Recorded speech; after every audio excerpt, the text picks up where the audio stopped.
When Apple announced the iPhone XS Max, there was a lot of simulated pearl clutching from tech sites including us, as people feigned shock and disbelief that Apple would make a handset that big, despite the XS Max's screen being only marginally larger than what you get on a Galaxy Note 9. And when people started to get their hands on actual devices, reviewers continued to ham it up with videos comparing the size of Apple's big screen phone to former NBA players and other silly juxtapositions. But still, with as much fuss folks kicked up about the XS Max, the extra-large iPhone is already significantly outselling the smaller model, according to a report from noted Apple analyst Ming-Chi Kuo. According to Kuo, the XS Max is off to a better-than-expected start with sales 3 to 4 times higher than those of the iPhone XS, which is quite impressive since with a starting price of $1,799,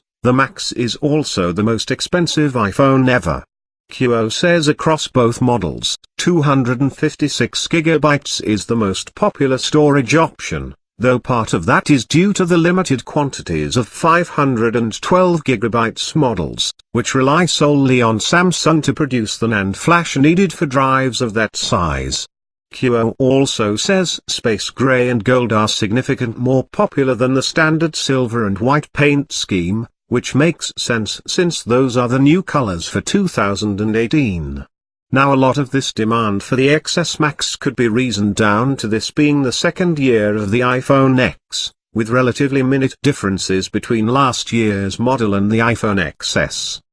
But what's more surprising have been all the people who didn't see this coming.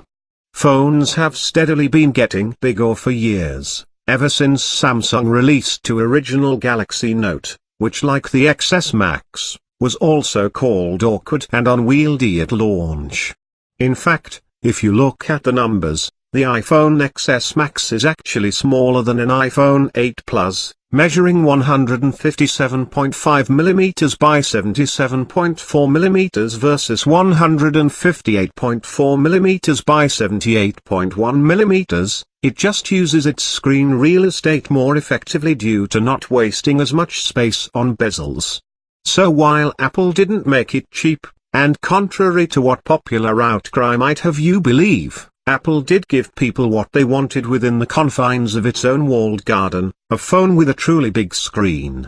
And in places where iPhones also double as status symbols, being able to get your hands on the most expensive iPhone ever made probably didn't hurt sales either. On top of that, releasing the XS Max a month ahead of the iPhone XR is a pretty savvy business move, as it lets price-agnostic buyers get in on the action, while drumming up excitement for budget-conscious shoppers later in spring.